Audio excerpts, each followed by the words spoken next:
দক্ষিণবঙ্গে কাল থেকেই হাওয়া বদল শুরু হয়েছে।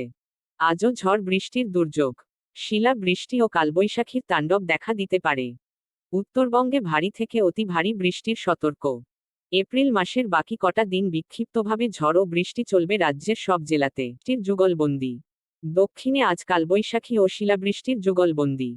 আজ সাময়িকভাবে দুর্যোগপূর্ণ আবহাওয়া বেশ কিছু জেলাতে।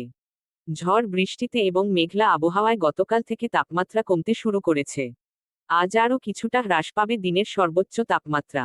দ্বিতীয় দফার নির্বাচনের আগেই পারদ নেমে সহনীয় পরিবেশে তৈরি হবে ভোটের 7 জেলায়। নির্বাচনের আগের দিন দক্ষিণবঙ্গে ঝড় বৃষ্টি কালবৈশাখীর সতর্ক।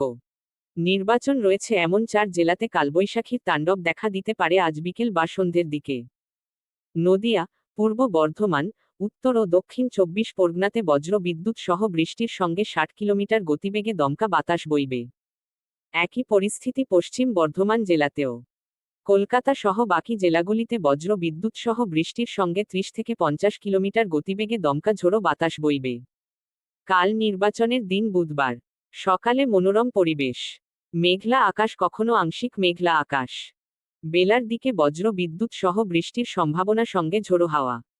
কলকাতা, উত্তর ও দক্ষিণ 24 পরগনা, হাওড়া, হুগলি, পূর্ব বর্ধমান এবং নদিয়া জেলায় বজ্রবিদ্যুৎ সহ বৃষ্টির সঙ্গে 40 থেকে 50 কিলোমিটার গতিবেগে দমকা ঝড় বাতাস বইবে। দক্ষিণবঙ্গের বাকি জেলাতেও ঝড় বৃষ্টির সম্ভাবনা। বৃহস্পতিবার থেকে শনিবার পর্যন্ত ঝড় বৃষ্টির সম্ভাবনা থাকবে দক্ষিণবঙ্গের প্রায় সব জেলাতে। ঝড় বৃষ্টির সম্ভাবনা বেশি থাকবে নদিয়া, মুর্শিদাবাদ, বীরভূম, উত্তর ও দক্ষিণ 24 পরগনা, পূর্ব বর্ধমান এবং পূর্ব মেদিনীপুর জেলাতে। বজ্র বিদ্যুৎ সহ বৃষ্টির সঙ্গে দমকা ঝোড়ো বাতাস 30 থেকে 50 কিলোমিটার গতিবেগে বইতে পারে বলে অনুমান আবহাওয়াবিদদের। আজ মঙ্গলবার বৃষ্টির পরিমাণ বাড়তে পারে।